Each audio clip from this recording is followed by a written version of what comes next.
Hi everyone, welcome to lecture A.5.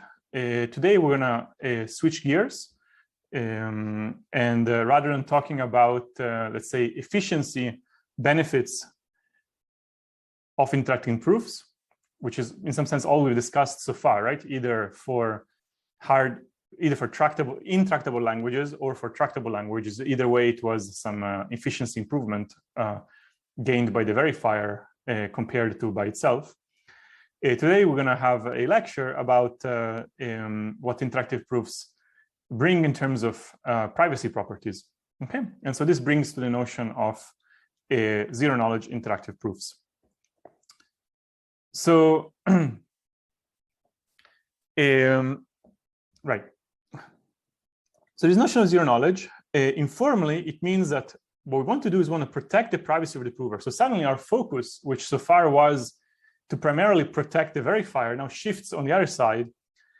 And we want to basically design interactive proofs that do not, in some sense, give away why the statement is true. Okay, of course, the prover shows up to interact with the verifier with the goal to convince the verifier the statement is true. But it could be that you have situations where that's all you want to do. You do not want to also give up why the statement is true. You just want to convince the verifier that it is true. And this sounds pretty abstract, but probably a very good way to illustrate this notion is by focusing on the language of graph isomorphism. Okay, it's a language inside NP, which we've seen before. Remember, this is GI, not GNI. So the graph, the language GI consists of pairs of graphs that are isomorphic. And it's an NP, right? Because if I want to prove to you that two graphs are isomorphic, I can just give you the permutation that scrambles the vertices, and you can just go edge by edge and verify that if you take an edge in G0 and you map it into G1 under the permutation, that new pair of vertices is also an edge, and vice versa, right? Moreover, graph isomorphism is, well, first not believed to be NP complete, but it is also not known to be in PPP. In fact, it's almost there, but not quite. It's in quasi-polynomial time. But that is to say that if I am giving you this permutation, in some sense, yes, I'm convincing you that the two graphs are isomorphic, but you're also learning something else, like how they're isomorphic, okay? And giving you the permutation is like a trivial interactive proof, right? Because if you remember, NP is a special case of IP. It is precisely when the prover partakes in interaction in this trivial way by just sending the NP witness. The verifier doesn't flip any coins, just read the NP witness in full and decides whether to accept or reject. Okay, so this trivial interactive proof is an interactive proof. But what if we want to consider the isomorphism? Okay, a private input of the prover that is kind of, the prover knows why the two graphs are isomorphic. Some sort of, you can think about it, some secret key about or some secret proof about why the two graphs are isomorphic. It wants to convince the verifier that they are isomorphic, but is not willing to kind of give any information about this permutation or indeed any other permutation that certifies the isomorphism, okay? What we're going to see today is how to design an alternative interactive proof for graph isomorphism that is still complete and sound. That's what it means to be an interactive proof. And yet, it will provably reveal information about any isomorphism between G0 and G1. Okay, that is what we're going to do today. So we'll see today's zero-knowledge in this kind of very controlled and illustrative setting. It is, however, hard to give justice to just how enormous of an impact the notion of zero-knowledge has had on cryptography and complexity theory. It originally was born within the context of interactive proofs, precisely through an example such as graph isomorphism, and I guess maybe the original ones for quadratic residuosity. But since then, it has become an absolutely central notion within computer science at large for various reasons. On the one hand, we will see that to define, even to formally mathematically articulate what does it mean for something to be zero knowledge, we're going to work with something known as the simulation paradigm, okay?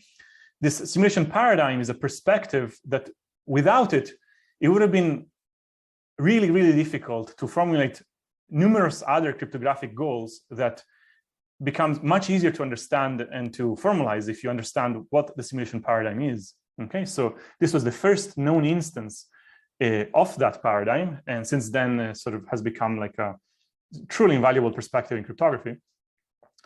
But also, zero knowledge is a powerful building block where many of sort of foundational feasibility results, such as secure multi-party computation, rely on the existence of zero knowledge. Okay, somehow because we know how to prove things in zero knowledge, therefore we're able to say sort of conduct multi-party computation protocols with this sort of privacy properties, and these things in turn have their own applications beyond zero knowledge standalone, to like secure multi-party computation. So yeah, like zero knowledge is just like this enormous sort of piece of conceptual achievement in theoretical and computer science, and more recently applied cryptography. It's also absolutely beautiful. So I hope you enjoyed. Anyways, that's the plan for today. Any questions at this point?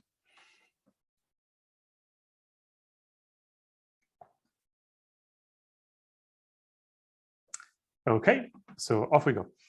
So what we're going to do is, I'm just going to like state. There are a couple of questions in the chat. Ah, sorry, I didn't see them.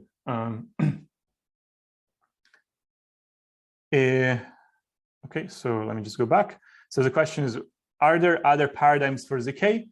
So the paradigm I was alluding to was not to construct ZK, but was to formulate ZK, okay? And that is the way that ZK is always defined, through the simulation paradigm, okay?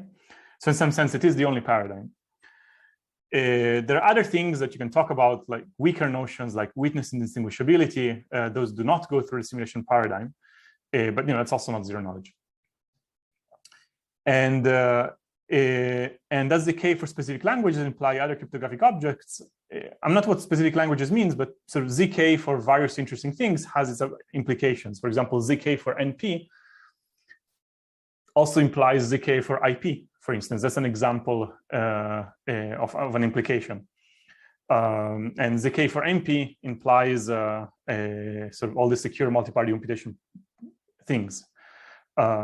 So yeah, like it has many applications. We won't see any of them in this course because they're primarily cryptographic in nature. Yeah, hopefully that answers the questions. Yeah. Okay, so what we'll do now is we'll kind of put aside zero knowledge for a moment. We will see an example of an interactive proof for graph isomorphism, and we'll just argue completeness and soundness, okay? It will be like some odd-looking IP, okay? Because if it wasn't for zero knowledge, we have a perfectly nice IP. It's just send me the permutation, and I'll check it, okay?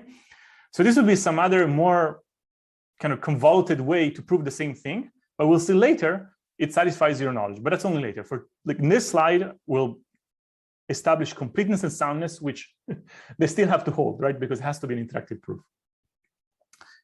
So here is the interactive proof. Both the prover and the verifier receive as common input the instance that is about which they're discussing. So it's a pair of graphs, G0 and G1. The prover receives as additional auxiliary input this private permutation sigma, okay, that claims to be that it is an isomorphism between G0 and G1. So rather than just literally sending sigma to the verifier, which would have been the trivial interactive proof, what the prover will do, it will instead first pick a random permutation and scramble the first graph without loss of generality. Doesn't really matter whether it's the first one or the second one because they're in the same isomorphism class once they're isomorphic. It gets a scrambled graph, H, and sends it to the verifier, okay? Subsequently, the verifier samples a random bit, sends it to the prover, okay? And the prover sends this permutation, okay? It looks weird, but essentially what the prover is asking is saying, please show me a permutation between the graph GB and the graph you sent me at the very beginning, okay? And if you just look at it here, one way to represent it is exactly this one. Why? Because if B is 0, then the verifier was interested in seeing a permutation between G0 and H. Well, in that case, would have been purely this permutation here, phi. Okay, so it's phi composed with sigma to the 0, that's phi. Okay, so that's great. If instead B had been 1, the verifier would have been interested to see a permutation from G1 to H. Okay, but in that case, because sigma is a permutation, let's say from G0 to G1, it first goes from, sigma should have been from G1 to G0. It goes from G1 to G0, and then you apply phi and you get to H. Okay, so that's exactly what we're going to argue now. Suppose that the two graphs are indeed isomorphic, and suppose that the permutation goes from G1 to G0. Okay, of course, if it goes the other way around, then you can just put a minus sign here and invert the permutation. Whatever bit the verifier sampled, the check that is performed by the verifier is equivalent to this one by definition of the honest prover, right? Because the honest prover sends psi, which is defined to be this expression, okay? But when you apply sigma to the B, to GB, that's just G0. And so that's as if the verifier would have checked this, but it's exactly how the graph H was constructed. So this is telling us that the verifier always accepts when the verifier is honest and the prover is honest, okay? Are we convinced that this strange looking interactive proof has a perfect completeness? All right, at least one person is convinced. So 2 people, good. Great. Soundness. Suppose that the two graphs are not isomorphic, okay? In this case, whatever the prover sends in the first message, it will be isomorphic to at most one of the two. In fact, if the prover is an idiot, then it will be isomorphic to neither, okay? But in the best case, it will be at most one, right? Because they are in different isomorphism classes. So look, the verifier just samples a random bit, and half the time it will want to see a permutation between one of the graphs and H, and the other half of the time between the other graph and H, okay? So this means that any malicious prover will get caught with probability at least half, okay? There's just no chance they will be able to convince the verifier with more than half the probability, okay? All right, just to summarize, the way this interactive proof works is that in the good case, it just scrambles a graph, sends it, and whichever kind of isomorphism the verifier wants to see, whether from GB or whether from G0 or G1, then the prover always has a way to answer correctly. And in the bad case, whatever the prover sends in the first message, H, it will, in the best case, be able to only show an isomorphism with one of the two graphs, okay? But it doesn't know which one because B is sampled after at random, okay? All right, so look, we have convinced ourselves that this is an interactive proof for graph isomorphism. Any questions about completeness or soundness?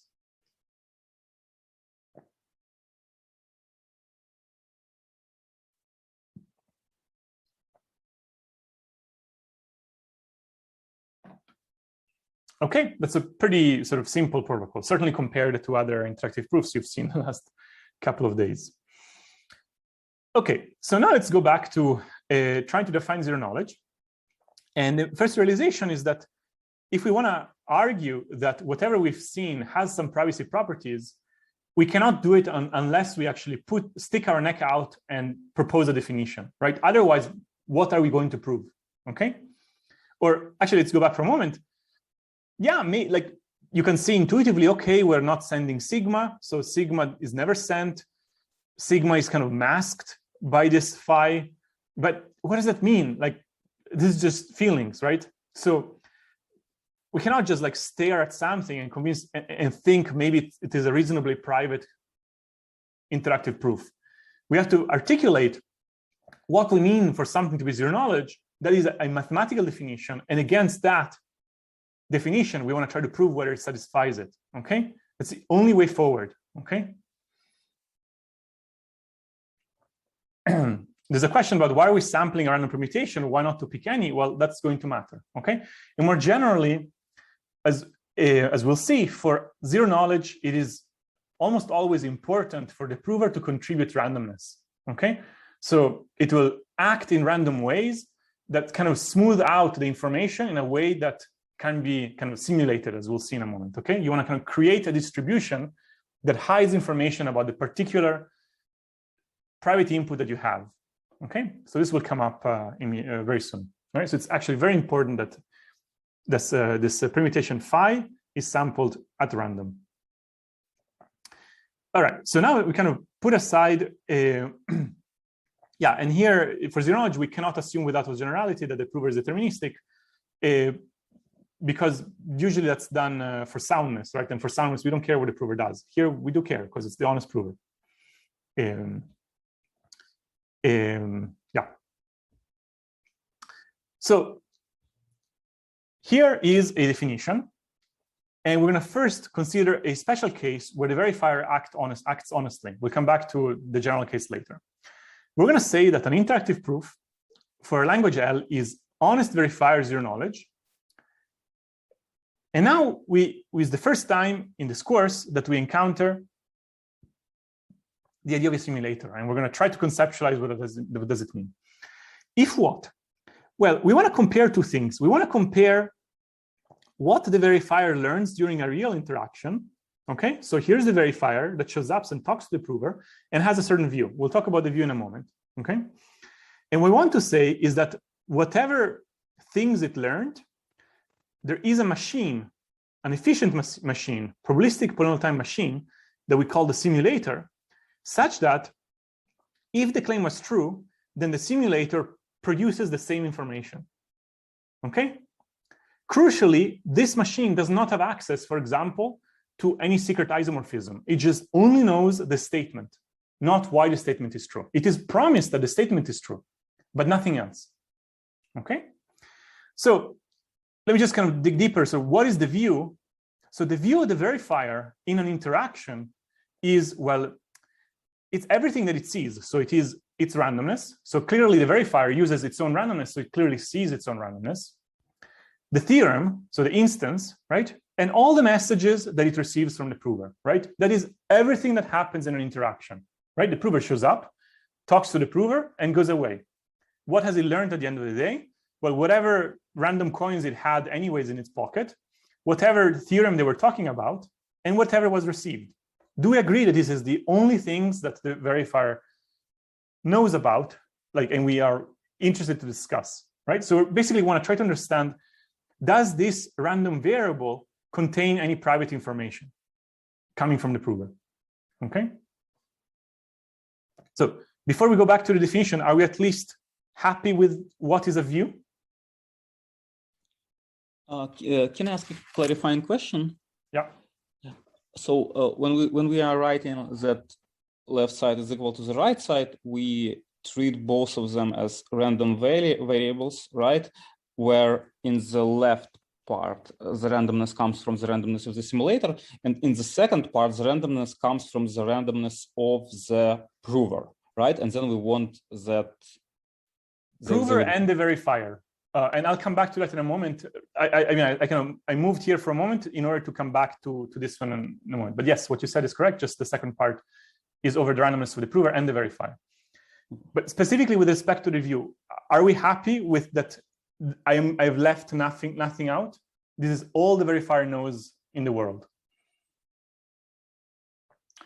Philip has a question about computational distinguishability. No, right now I'm asking like literally the same random variable. Okay. And again, I'll come back to this. I'll come back to this in a moment. I'm asking right now, are we all happy with what a view means? Okay. Yeah. Why do we not include the verifier's messages? It's a great. Okay, that's exactly the question I wanted to elicit. They are determined from these. Okay. Once you give me the randomness from the verifier. Okay. Yeah. The input and the message, so they're determined. So I don't need to include them. Okay. Great question. Any other questions about the view? If there was some like auxiliary information that was available? Like, would that be possible? It could be possible, and we're not considering now, but it's a great question. Right now, we're considering one interaction, and that's it, okay?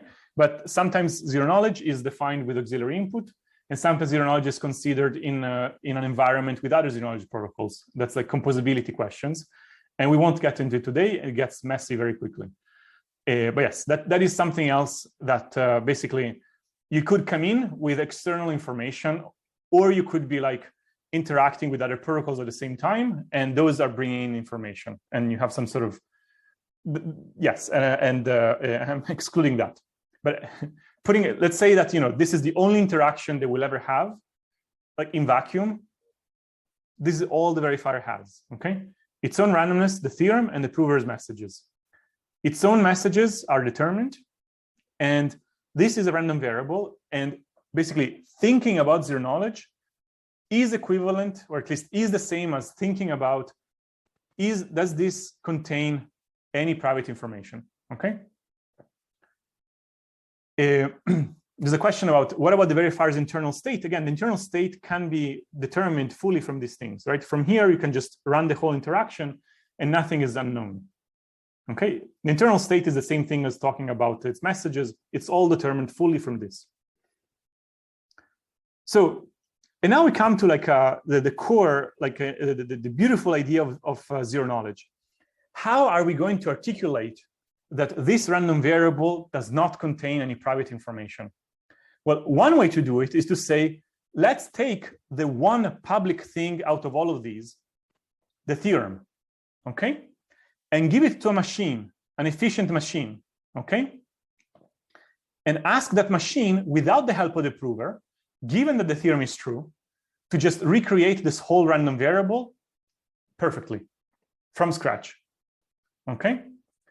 So we're saying an interaction is zero knowledge if the random variable that corresponds from the view after the interaction can be recreated without the help of the prover, just knowing that the theorem is true and knowing the theorem. But no auxiliary, like no information about why the theorem is true, nothing else, okay? And crucially, this machine has to be efficient, right? Because if it was inefficient, you might look for, I don't know, some isomorphism between two graphs and then run the honest prover for the protocol, right? So this has to be something that is like kind of does not have the power of the prover. It just has the power of like a lay person, right? And so, and also it's crucial that we ask the simulator to do this only when we know that the theorem is true. Because remember that the verifier does learn one bit of information by interacting with the prover, and that is that the theorem is true. So we're kind of modding out by that bit when we say that this condition must hold only for x's in L, right? We're saying, yes, you've learned that bit, I'm giving that for you for free, x is in L, done, all right? Beyond that, nothing else. You could have created it yourself. So to create a sample from this distribution, you did not have to go and talk to the prover. You could have stayed home and run the simulator. Okay? So this is like a very precise, and in my opinion, a kind of convincing notion of what sort of lack of private information means. Okay? In some sense, the secret here is the cleverness of this approach is not trying to articulate what is knowledge. That is a really difficult thing to do. Rather, what is lack of knowledge? Okay? Lack of knowledge is certainly staying home and not talking to anybody and doing things by yourself. Okay? That's what a simulator captures. Okay? Right, and so that is the interpretation. And that is what the definition is. It's a clean definition, it's not that complicated. All we're saying is, if you want to show that an interactive proof is honest verifier zero knowledge, all you have to do is give me a candidate simulator and prove this statement. That's it, the end. There's nothing about philosophy. There's just like a simple statement to prove, okay? So, right, and so this is the simulator. And in fact, the simulator like kind of comes up all the time in cryptography. If you want to try to simulate, if you want to try to articulate what is private, what is not private, especially is basically a balance of what to give to the simulator and what to ask the simulator to simulate, okay? And it's used all over the place in cryptography. This is the first place where it showed up. Notice also that in this honest verifier zero knowledge, like completeness, it is a joint property of the honest prover and the honest verifier. In other words, if the prover is stupid and forgets to run the protocol and just sends this to the verifier the secret input, we can do nothing about it, right? So here we're protecting the honest prover that follows the instructions of the protocol. Similarly, right now, we're still not yet telling the prover that he's protected, even if the verifier deviates from the protocol. We're saying that if the verifier also follows the prescribed instructions, then the prover has this guarantee, okay? So it's a joint property of the prescribed honest prover and the prescribed honest verifier, okay? We'll come back to malicious verifier in a moment. We'll just first understand this intermediate notion, okay? All right, so it's a pretty simple definition. We are about to prove that the previous protocol satisfies this definition. Are there any questions about the definition itself?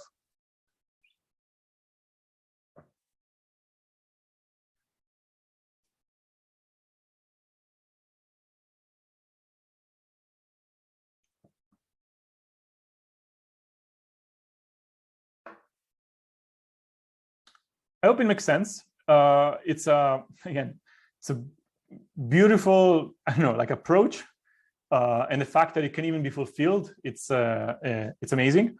So it's both like a real, like truly like innovation around definitions, and the fact that they can also be fulfilled by like useful protocols. It's even more surprising. So it's truly like a very special part of computer science. All right, so now we go back to the protocol. Here it is. I've copied up here at the top. Okay, that's the protocol we saw. And our goal now is to prove the claim that this interactive proof satisfies the honest verifier zero knowledge definition from the previous slide. Now, let's fix some instance in the language. And let's try to first clarify to ourselves what is the view of an honest verifier. Okay? Because if you want to design a simulator, the simulator is trying to target the honest view. At least clarify to yourself first, what is an honest view looking like, right? Because then it might suggest what the simulator should do. So the honest verifier's view consists of the theorem. Now, its randomness, I'm not going to write it separately here because it's just one of the messages anyways. The verifier's entire randomness is just this one message. So I put it here. And then we have the transcript of interaction, where the prover's first message, the verifier's randomness, and the prover's second message. Now, this is a good transcript in the sense that this first message is distributed as a random graph in an isomorphism class. B is a random bit, and psi is random subject to this condition, okay? Notice that there might be multiple psis that satisfy this condition, right? If the graph has symmetries, maybe there are multiple psis with this one, okay? Meaning that, once you have fixed H and GB, maybe there are multiple psis that could satisfy the condition. So it will be random given that that is the case, okay? So this is how like honest view is distributed. And now all we really need to do is to write down a simulator that just given G0 and G1, given that they are isomorphic, will produce a tuple that is so distributed, okay? Now notice that we cannot, as a simulator, just perform the same operations as the honest prover, because look, if I sample phi and I apply phi to H and I send phi to G0 and I send H, and then I sample B, how on earth am I going to produce psi? Right? To produce psi, I'm going to need information about some sigma, which ties G0 and G1. But even if I am promised that G0 and G1 are isomorphic, as an efficient algorithm, I may not be able to find an isomorphism between them, right? So I cannot just follow the honest prover's kind of protocol, okay?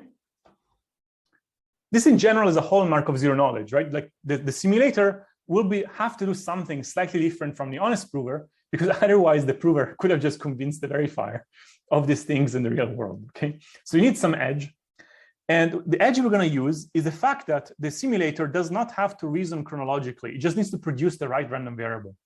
So we'll sample things out of order, okay? So it will sample first B and psi and set H as a function of that, and then output this distribution, okay?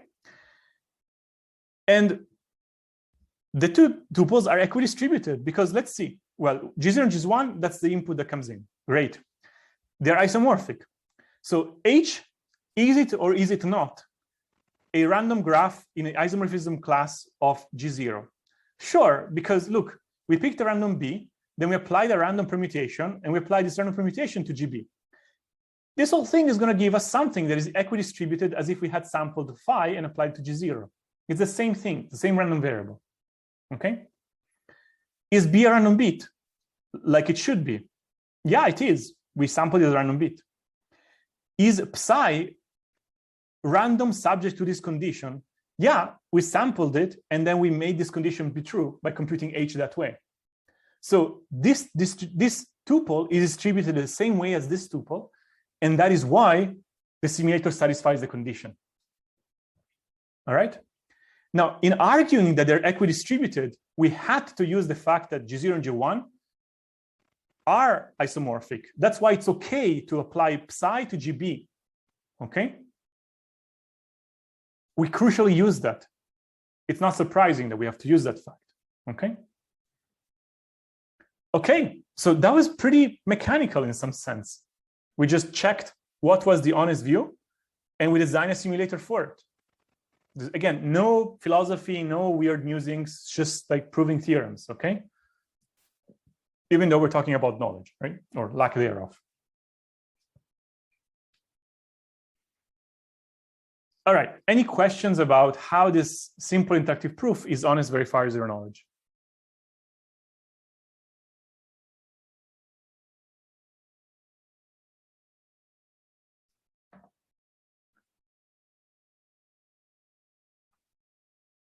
Okay, I guess today's lecture is very clear, or at least I hope. Great, so let's move on. Now we're gonna articulate a slightly stronger notion of zero knowledge against malicious verifiers, okay? To do that, we're gonna have to account for verifiers that deviate from the protocol. But once we understood how to do honest verifier zero knowledge, and if we're convinced by that, as a good definition, the step towards malicious verifiers is actually pretty natural.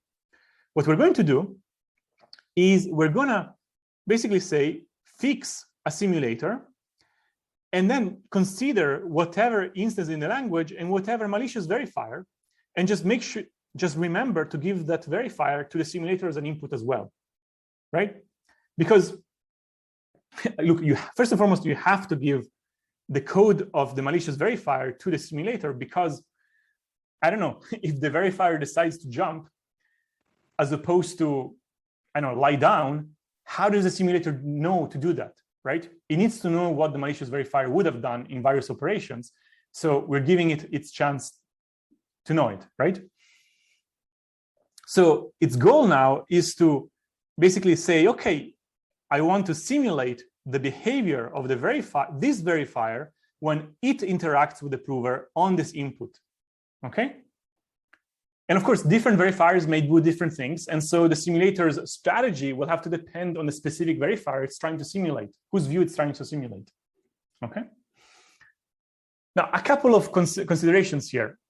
First, we're looking at efficient verifiers because, well, the simulator does not have time to run inefficient verifiers. Sounds reasonable. Also, I put here this expectation, which is in some sense unmotivated. Why would you relax your constraint of probabilistic simulators that run in strict polynomial time as opposed to expected polynomial time? Well, it's just because we will have to. It just turns out that if you want to achieve malicious verifier zero knowledge, in many settings, we do not know how to achieve strict polynomial time simulation, and we have evidence that it is not possible. But if we relax it to expected polynomial time simulation, then we can. And it's still a pretty reasonable notion of efficiency. Okay, we're saying that the procedure that simulates the view will terminate in expected polynomial time. Yeah, so that's a pretty reasonable, efficient notion, as opposed to saying will never terminate or it has infinite resources. It's like still something pretty meaningful. Okay, so this is a technical kind of compromise we have to make that comes from specific constructions that we'll see actually in the next slide, that it just naturally comes up. All right, so let me just look at the questions here. All right, so here are various things. People can define malicious verifier zero-knowledge in a number of ways. Here, I've tried to kind of not make a big deal of the access of the simulator to the verifier and just gave it to it. On most simulation ways that you will see are so-called black box. So actually a simulator won't even need to see the code of the verifier, but just run it. Okay, so many times you might see the verifier actually appearing as an oracle, meaning that it has access to the next message functions of the verifier.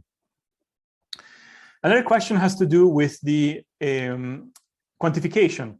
So another reasonable, weaker notion would have been to say, for every verifier, there is a simulator that simulates things for every X and L, right? There is also a notion that you can consider, and it is meaningful. Just that most of the time, we can actually achieve the stronger notion where you have one simulator that works for every verifier, okay? So these are all variations you might see in the literature. And just as a warning, if you dig into the literature, there's like a million variations of definition. Okay, not like literal million, but they might have more than 10 definitions that will vary in like small technical things. You just need to be able to appreciate what is the specific setting that you might be looking at, okay? And sometimes, for technical reasons, you prefer one definition over others, okay? Because some of them are stronger, some of them are more ergonomic, and so on and so forth, right? Okay, so the whole point of malicious verifier, though, is that we're saying that even verifiers that deviate from the protocol cannot learn any information besides the single bit that X is in L, okay? That is what this definition is kind of capturing, saying that the prover does not have to worry about malicious verifiers because they too will be able to be simulated, okay? Now that we have kind of are quantifying over all malicious verifiers, now zero knowledge becomes a property of the honest prover alone, right? The honest prover does not have to trust the verifier to behave, but merely has to ensure that it follows its own instructions. And malicious verifier zero knowledge will make sure that its privacy is protected, okay?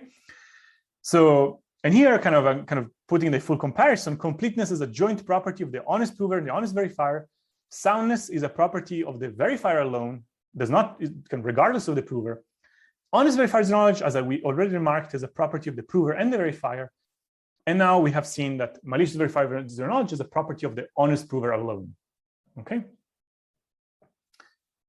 Yeah, and here is just the remarks that indeed what was asked.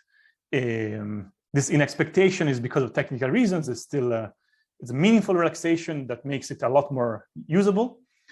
And other flavors are used. For example, this other quantification, which I kind of laid out here. Okay. And usually what definitions people use have to do with whether they are constructors or users of zero knowledge. If you construct a zero knowledge protocol, typically you define the strongest notion you can achieve, right? If you use a zero knowledge protocol as a building block abstractly, typically you want to try to define the weakest notion that suffices for whatever you want to do, right? That's typically how the preference for definition goes. People that construct want to claim the strongest property. People that are using want to assume the weakest property that they can, right? And that's kind of as a rule of thumb. But sometimes you cannot achieve the strongest notion, and sometimes you cannot build what you want from the weakest notion. And so you may have to do some you may have to discriminate between the different definitions and pick the one that makes sense for you. But here, we wrote one that I find is pretty simple. It is, and we can achieve it in the next slide. Okay. Any further questions about this definition?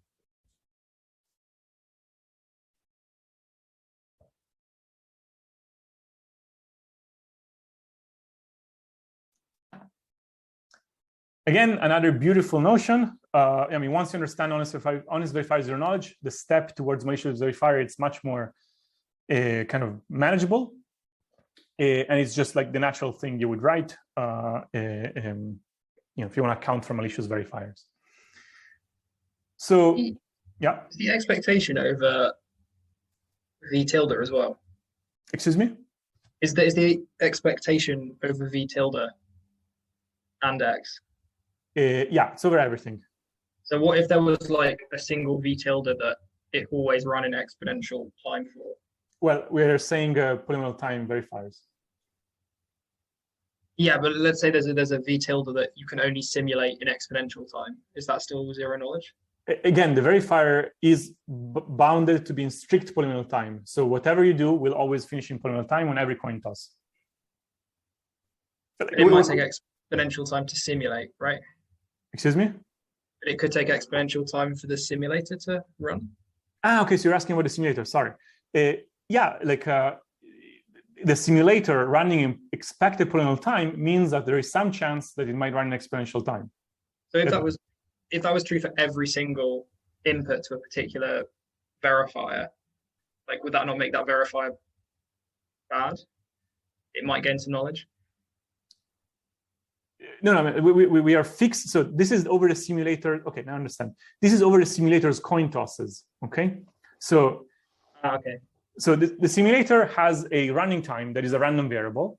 Okay, so okay, two things. First, the simulator always like hits this view on the nose. Okay, like it is identically distributed. Period. Okay, when the simulator halts, it has sampled the correct distribution. The end. Okay.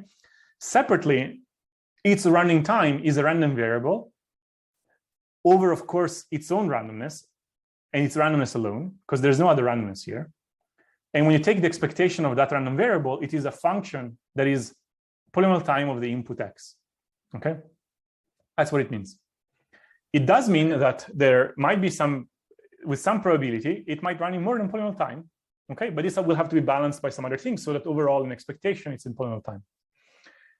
Either way, like a Markov argument tells you that there is a good probability it will run, in polynomial time, right? In strict polynomial time. Okay, thank you very much. Okay, good questions. Further questions about this?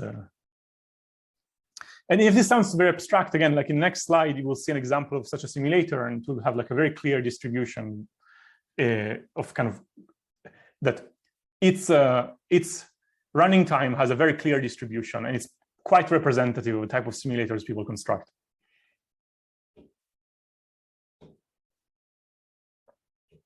Okay, so now we go back, and somehow magically, the very same protocol that we already argued was honest verifier zero knowledge is, without change, also malicious verifier zero knowledge. I remark that this is a special property. Typically, if you're designing some complex protocol and you're shooting for honest verifier zero knowledge, you're more likely to just hit that. And if you further want malicious verifier zero knowledge, you may have to do further things to the protocol. Okay, so most protocols don't just auto-satisfy both. Okay, this is just a special property of this cute protocol that happens to satisfy both, and it's very convenient in lecture. So now we're going to take the same protocol and argue that even if the verifier misbehaves, the prover is still protected. So now we're going to fix some pair of isomorphic graphs and some malicious verifier. Okay. Now the malicious verifier view is not distributed the same way as honest verifier's view. It is distributed according to whatever the verifier says. Specifically, first the honest prover sends, as before, a random graph constructed this way. Then b tilde is a bit. Obviously, there's no need to consider situations where the verifier sends a camel, because then the prover would have rejected, and then it's easy to simulate. Okay, so the verifier is supposed to send a bit, let it be a bit. But now it may not be necessarily a random bit. It could be that the bias of this bit is chosen in some complicated way based on the message, the specific message sent by the prover in the first round, right? It could be that the malicious verifier sees this H and picks a bias for its bit, okay? And maybe some other world, had it seen some other graph, it would have picked a different bias, okay? So it could be some potentially really hard to understand bias depending on the bit H, on the graph H. And then, whatever bit is sent, actually here I'm missing a tilde. Let me make a note. Whatever bit is sent, then the prover will reply with H that is, with psi that is mapping from GB tilde to H, right? All right. So that is how a verifier view is distributed. Now, the simulator has this feature that is called, we're just going to guess first. So actually, let me take a step back first. I can't go back. So for the simulator, the point is that, look, it might be pretty hard to try to figure out what is this bias, or how does the very malicious verifier reason about deciding how to pick its bit, okay? But here's a pretty clever strategy. We're still going to pick a bit B at random, and then we're going to see what the verifier does, okay? If we are right, then we were right, okay? And if we picked the wrong bit, we just start the verifier again, and we try again. Anyways, as we'll argue, the verifier won't be able to know which bit we picked. And so we can conclude our attempts in a small number of tries. So let me try to say that precisely. Like before, we're going to pick things out of order. Sample a random bit, then sample the permutation and pick H based on that. Now that we have H, we give the graph H the first message to V tilde, and we see which bit it gives us, some B tilde.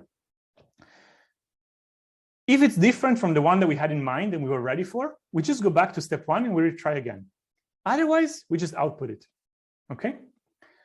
So this sounds it's pretty daring, but we'll see that it works, and for some very important reasons. First, because the two graphs are isomorphic, H is statistically independent of the bit B. It carries no information about it, okay? So therefore, when we give H to V tilde in some sense wants to try to make our life hard, right? It would truly want to output a bit, B tilde, that is not equal to B, because it will make the life of the simulator harder. But what is it going to do? It receives H, and H carries no information about B. In other words, H is independent of B. So B tilde that is output by V tilde based on H is also independent of B, right? So the probability that they equal is 1/2, and in an expected number of rewinds that is 2, we're going to halt, okay? So I just argued that the simulator runs an expected polynomial time, right? Each of its runs is polynomial time, and in expectation, it takes 2 rewinds to halt, okay?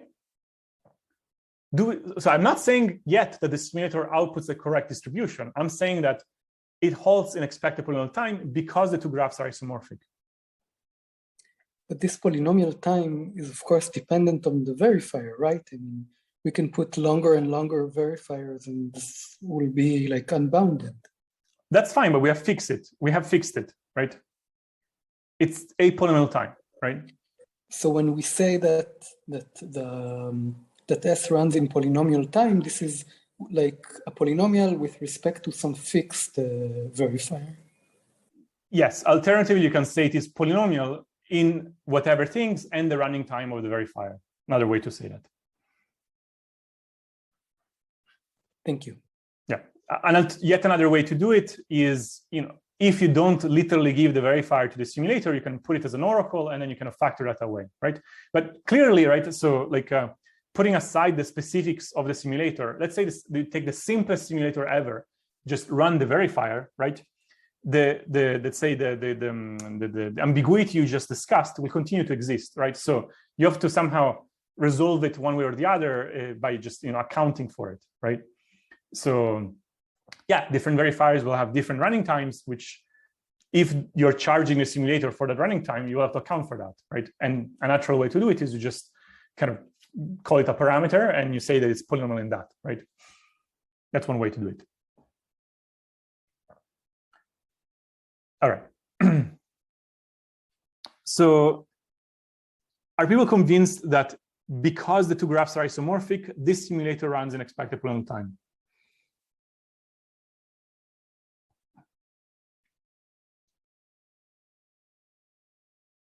But there's a question by Val about why can't we just compute H and get B tilde and just output it? Because we need to be ready with psi, right? We cannot just output H and B tilde. We also need to output psi, right?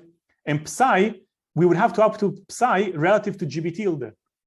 But that we wouldn't be able to do because kind of if all I know is H and B tilde, then I have to compute psi kind of with information between G0 and G1, right? And I don't have it. This is the same reason why we picked things out of order in the honest verifier case.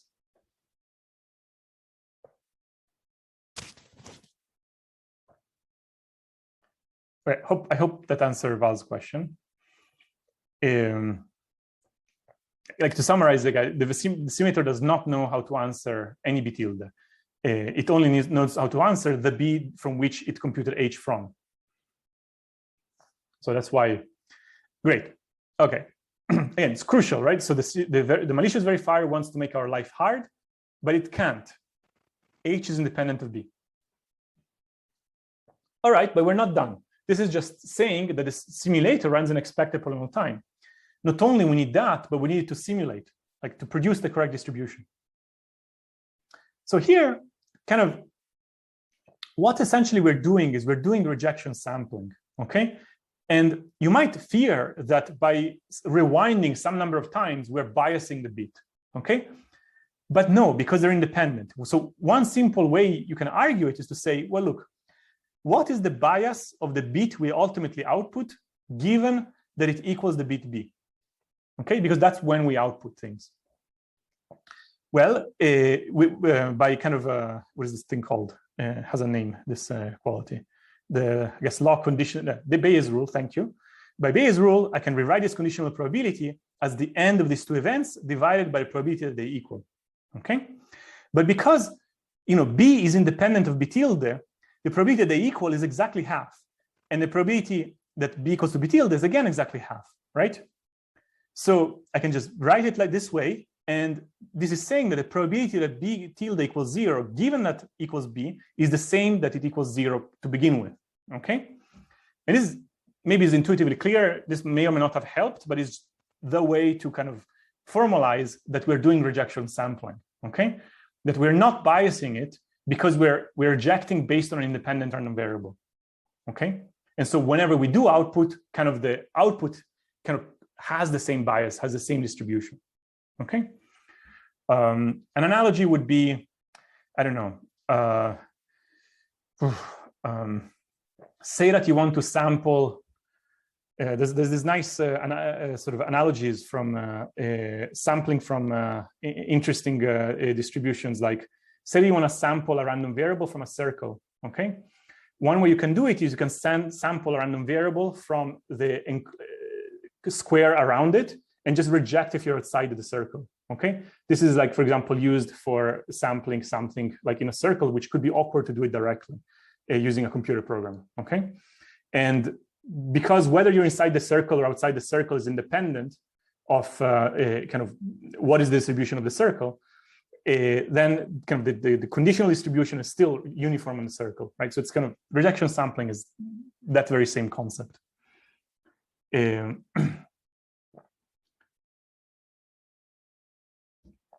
So is there a Bayes step in the redundant? We still need to argue that one way or the other, with or without Bayes, we need to argue this is the case. We can, maybe there's other ways to argue it, but we need to argue it, right? We need to argue that ultimately the bias of B tilde is the one that V tilde would have chosen in one execution, okay? So there may be other derivations. I might get confused to try to do it on the fly, but one way or the other, we need to argue that B tilde has the correct bias based on H, okay? So I'm not gonna try to do a different derivation here. If you have a different derivation in mind, maybe we can do it after lecture.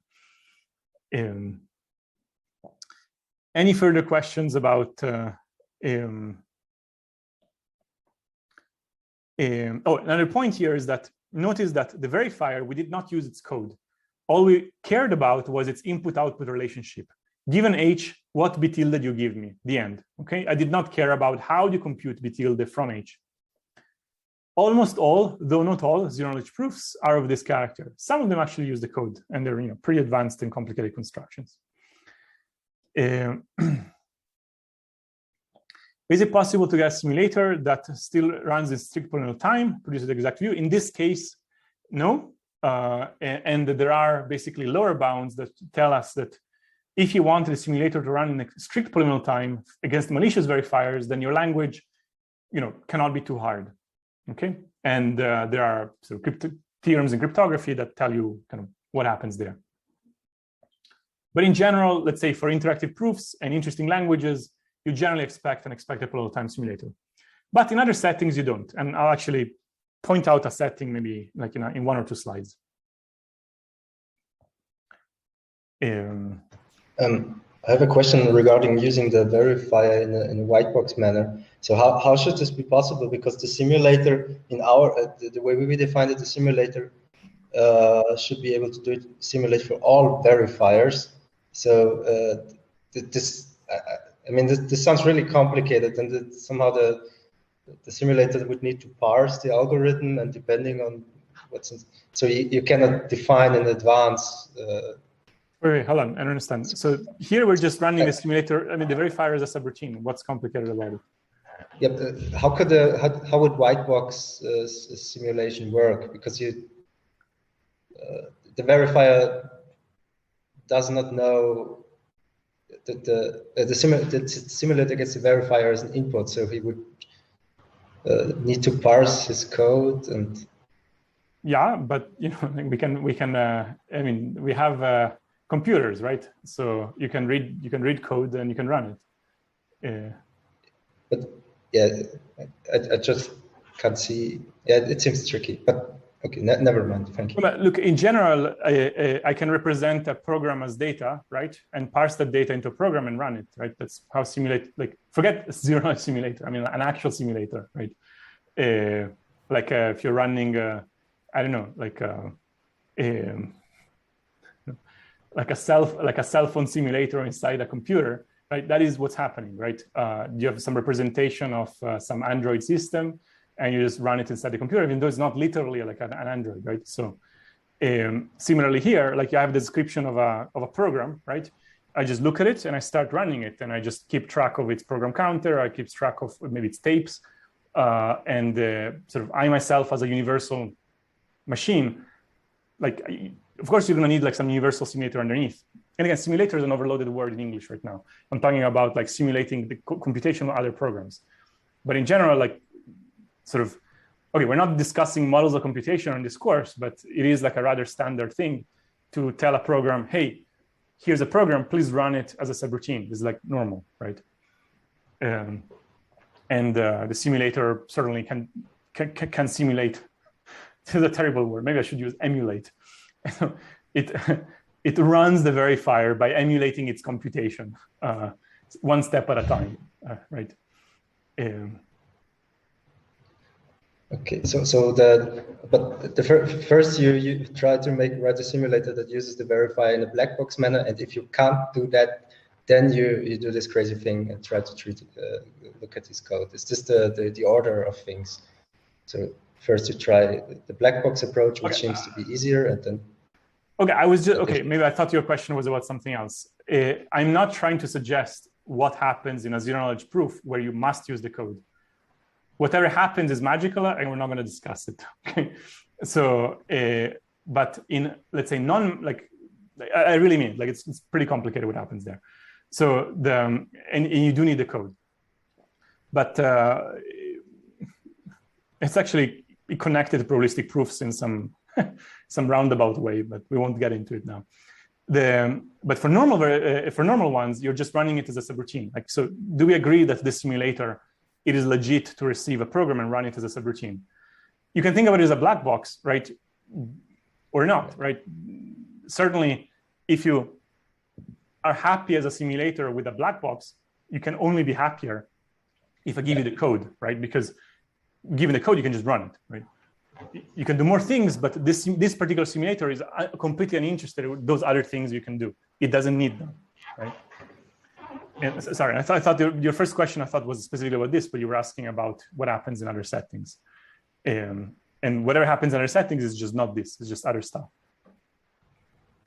I mean, to give an inkling of what happens with other settings, the reason why you need the code is because in certain zero-knowledge proofs, you want to write a theorem about the verifier and prove it. And in order to do it, you cannot have it as a black box. You have to actually open it up and look at what it is and like parse it as gates, as some program, and then you prove a theorem about the verifier, okay? So this is roughly the way that sort of non-black box zero-knowledge operates, is you have subroutines that require proving statements about the malicious verifier's code. And because of that, yeah, but it's not like you look at the code and try to understand what's going on. You just parse it for the purpose of proving things about it, using probabilistic proofs, actually. So kind of like these constructions of PCPs and IOPs and whatever, they kind of come back as cryptographic proofs that you can then use to construct zero-knowledge proofs with non-black box simulation. It's kind of a pretty roundabout way that come back here. The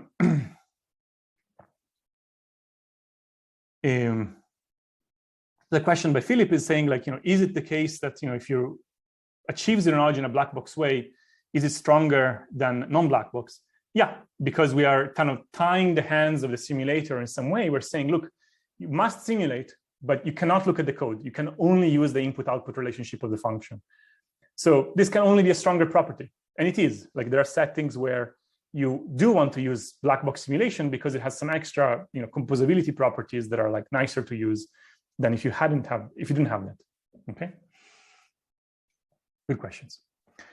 Any further questions about this? As far as I know, this is like perhaps the simplest illustration of a non-trivial zero-knowledge proof with malicious verifier. It's a very clean setting where to see many of the features that appear in much more complicated proofs.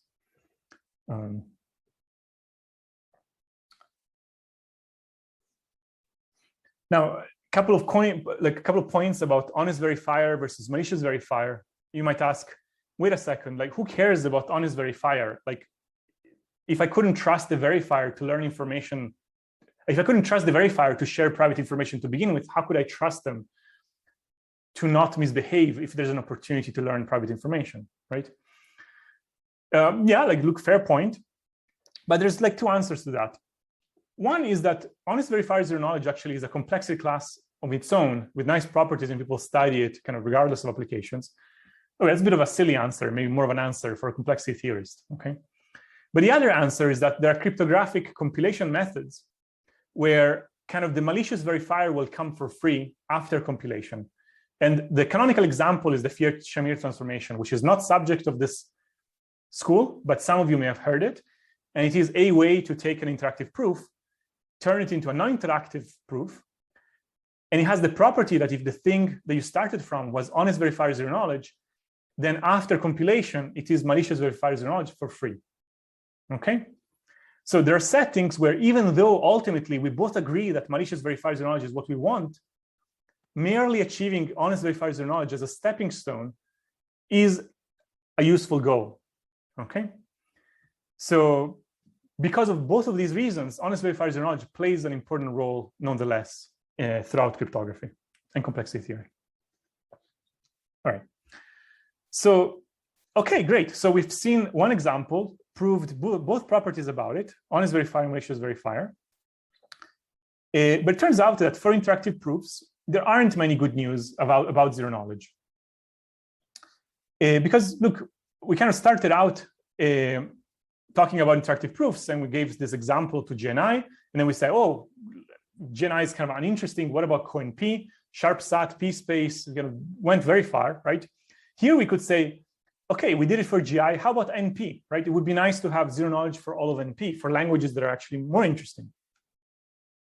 So here you could define these complexity classes to be all languages that have interactive proofs with honest verified zero knowledge and malicious verified zero knowledge, right? And it's pretty easy to see that whatever these classes are, there's like trivial inclusions that if I add honest verified zero knowledge, I cannot get a larger set. At best, it's like a subset. And ditto, if I sort of put malicious verified zero knowledge, it's an additional requirement, so I'll get an even smaller, potentially smaller set, right? But the question is, how do they really compare? Like, we know that IP is enormous, right? We already proved that this is P-space, okay?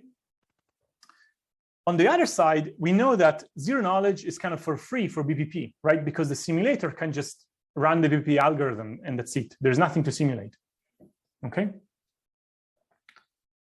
And we know that kind of there is something non-trivial about the hardest class that we put GI in it, right? So you can ask what other languages have zero knowledge interactive proofs, either malicious verifier or honest verifier. And there's a piece of bad news that one can prove that the bigger of the two classes, honest verifier zero knowledge, must be contained in the intersection of something called AM and CO-AM. Now, we did not cover in this course what is AM and CO-AM. Roughly speaking, these are, you can think about it as one round interactive proofs. Like AM is like one round interactive proofs with public coins, okay? So back and forth, okay? And CO-AM is the complement of that. And for reasons that, again, have to do with complexity theory that we're not going to get into this course, anything that is inside this intersection is not expected to be NP complete. Therefore, we do not expect NP to have even honest verifiers or knowledge interactive proofs, which is pretty annoying. And this is true even if we relax the requirement of the simulator to require that the simulated view and the real view are statistically close rather than equal. Okay? As opposed to perfect simulation, statistical simulation. Okay? So again, I'm not talking about this theory. I will say a little bit about this later, like as a high-level intuition. But the point being is that kind of whatever is inside this intersection is not NP complete, okay? This is not believed to be NP complete because if it were, then weird things happen in complexity theory. And so that's a problem. But on the flip side, kind of you must have heard that zero knowledge proofs are so useful. They can be used for all kinds of statements, including NP. So what gives, okay? The point is that there are ways to overcome these limitations, and there's generally two types of ways you can overcome them, okay? One is we can relax this requirement of the simulator further to merely ask that this random variable and this random variable are computationally close rather than statistically close. Now, we are not going to talk about in this class about cryptographic notions. Computational indistinguishability is a cryptographic notion, but roughly speaking, it basically says, I'm only going to ask that this random variable and this random variable cannot be distinguished by any efficient procedure. They may have large statistical distance, but efficient procedures will not be able to tell whether a sample comes from here or from here. So this leads to notions of honest verifier computational zero knowledge and malicious verifier computational zero knowledge. And for these classes, you can show that all of IP has zero knowledge under a pretty minimal assumption, something known as one-way functions, okay?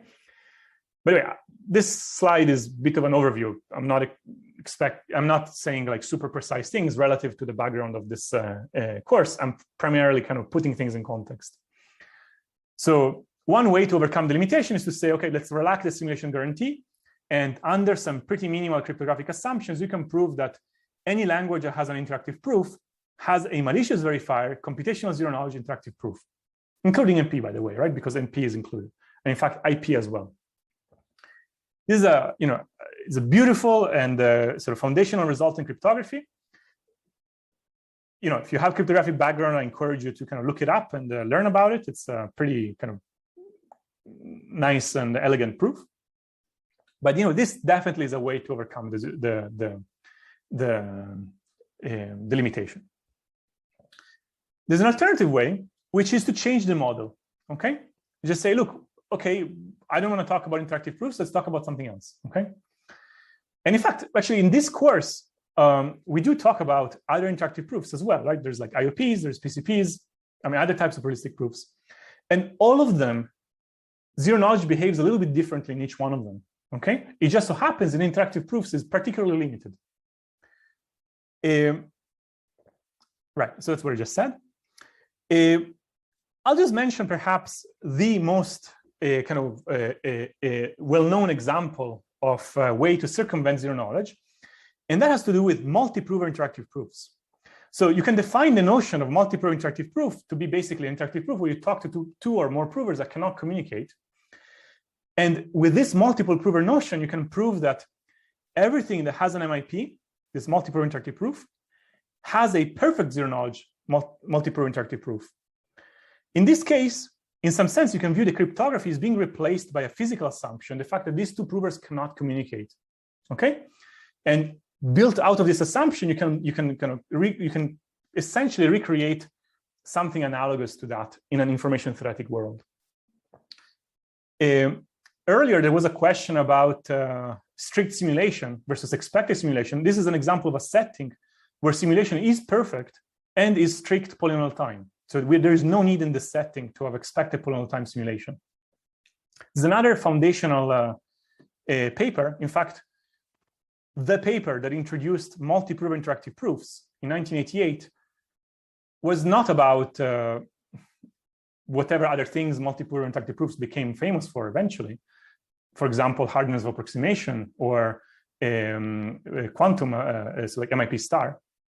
It was actually about zero knowledge. The paper that introduced it was precisely saying, let's study how we can achieve zero knowledge without cryptography. Okay, and in order to do that, they formulated this notion of multiple provers.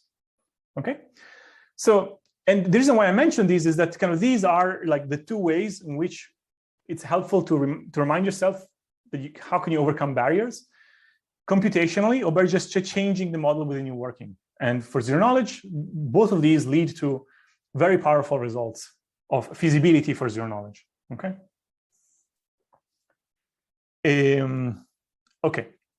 Now, again, we will not be seeing any of these theorems, but I'm telling you like they exist and you know how they related to the things that we see.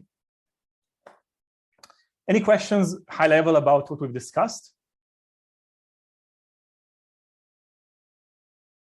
Maybe just again high level. I was actually curious about how is it possible that limiting the prover power, like essentially having multiple provers that cannot communicate, allow you to achieve like zero knowledge, which is a property that should actually limit the verifier power essentially. So, if there is any high level intuition about. Yeah, it's a complex answer because it's not even necessarily about zero knowledge. It's, for example, MIP equals NEXP. So, which is more than P space. So in fact, by making the prover slightly less powerful, okay, the verifier gained more power to be convinced of more languages. So the point is that it is kind of how to say, it is somewhat incomparable in the sense that kind of in the case of an interactive proof, yes, you had the help of the prover, but it was maybe too strong of a prover. Okay, like you had the option to hang around and talk to the prover, but you did not have the option of spot checking the prover by asking like related questions to different provers, right? So you did gain some power, but the prover was kind of too strong. Okay, there are types of questions you can ask with multiple provers that you just cannot ask to one prover, and that is, you produce two correlated questions, you provide them to both provers, and each of the provers doesn't know the full extent of the other question, right?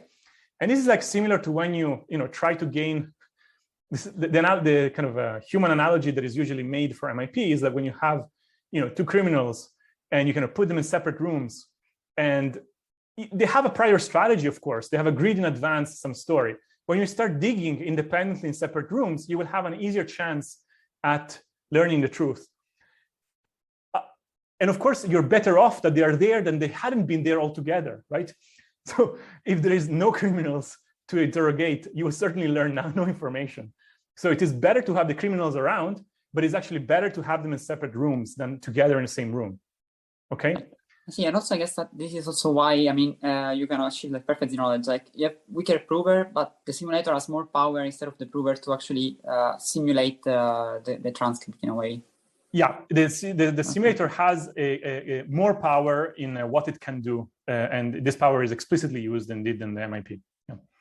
So, but these are only, like, in some sense, kind of intuitive things, right? It could have been that we live in a world where, whether you separate the provers or not, somehow through some magical arithmetization trick, it doesn't matter in the end, right? Because just these human intuitions are only go so far, right? But good question. All right, so further, but yeah, like I'm really not giving justice to these things. Both of these are, if I had to do like, a top 5 list of the results ever proved in cryptography, like these would probably, at least one of these would be in the top 5, certainly both of them in the top 10. They're absolutely landmark results. So for those of you with cryptographic interests, definitely encourage you to kind of look at them.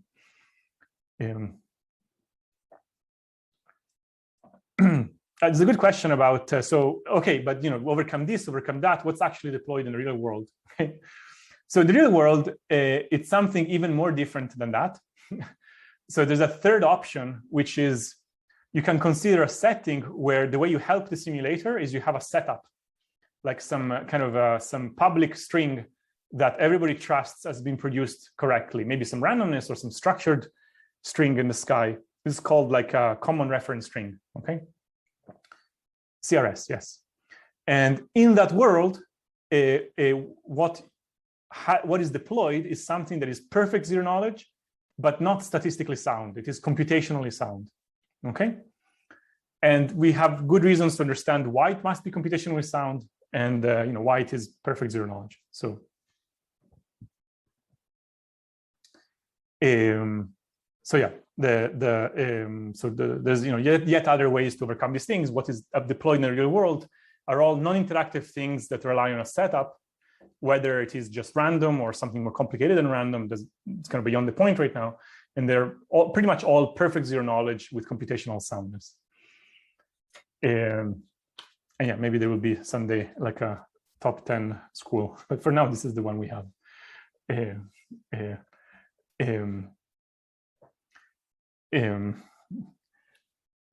this is not the school that you want, but this is the school that you need. This is the one that you need first, some foundations. Sort of maybe bad reference to the Dark Knight trilogy. Anyways, the onwards. So now let's go back to the limitations on honest verified zero knowledge interactive proofs. Okay, like why on earth could it be that having a simulator is a bad thing? Okay, so I'm just gonna give like some high level intuition that we're gonna be done. So we're gonna see like some super high level intuition for why, if you give me a language that has, an honest verified interactive proof, then you can prove its complement without zero knowledge, basically with the same number of rounds. So intuitively, you have to use the simulator somewhere, okay? Because that's what being zero knowledge means. And we know that the simulator, when the instance is in the language, it will simulate the right thing. Okay, that's kind of what it says. But now we can ask, so what does the simulator do if we run it on an instance that is not in the language? Okay, I mean, it's a machine, I can do it, right? Like it cannot refuse to do it, right? We can just press play on an input that is not in the language and see what happens, right? Now, look, various things could happen. Maybe the simulator explodes, right? That's one option. Like it outputs some garbage or it just does something totally weird, right? Maybe it will output something, a view that like looks legit, is just rejecting, right? like it has all the tuples, but when you run the verifier on it, it's just a rejecting view, okay? Another option is that it could be outputting an accepting view, okay? Now, if we were in the case of 1 and 2, if the simulator does something completely egregious that is easy to detect, we don't expect this to really happen for interesting languages, because if so, if the simulator, when X is not in L, does something egregious, then we have a BPP algorithm for things. If X is in L, the simulator does not do something egregious. If X is not in L, then the simulator does do something egregious. The end, we can just decide the language, it's in BPP. So really, for interesting languages, most simulators we construct are going to fall into the third case, where the simulator does produce something that is accepting, but there's something off about it, okay? And what's off is that the distribution of the tuple, it must be in some sense statistically far from the real distribution, because the real distribution would have been rejecting by the soundness condition, okay?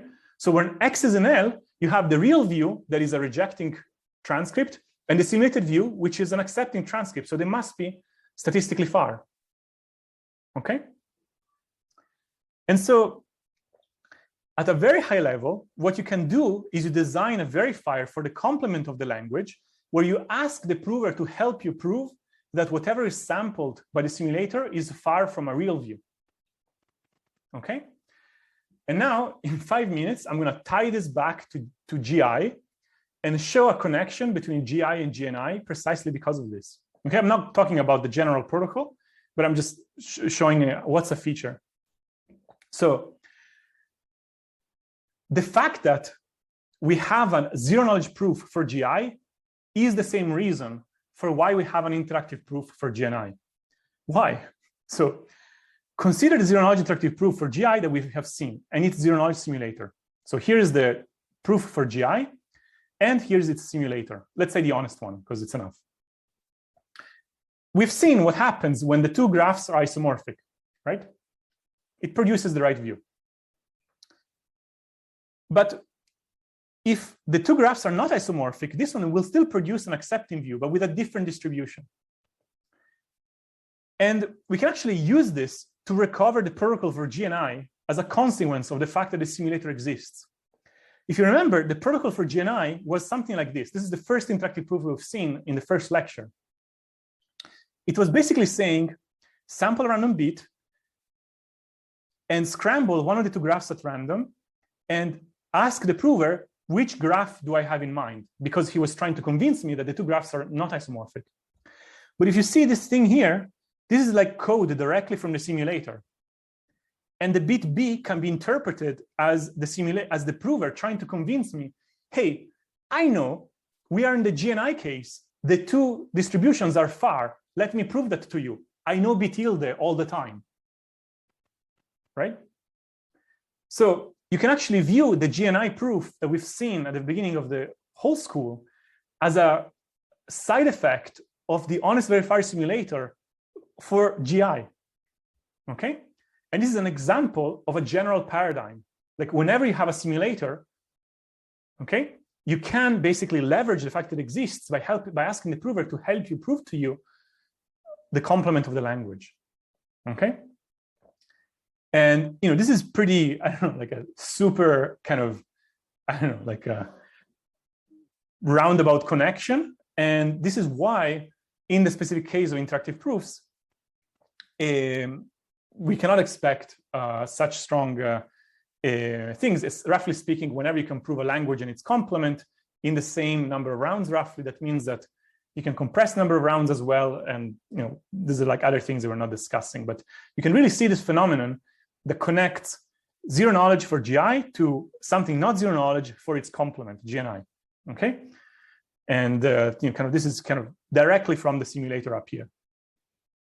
Okay, it is basically the verifier is running the simulator for the GI proof. All right, and yeah, so this is what happens, and these things are covered in a little bit more detail in the lecture notes, the written ones. And you know, if you have like, if you're interested to look into it more carefully, then you can sort of look there. I don't know if some of you have been looking in the lecture notes, but you know, they are there with a few more details. I think now is a good time for me to stop, and I'll take more questions. Oh, I wasn't stopping, I was stopped the recording.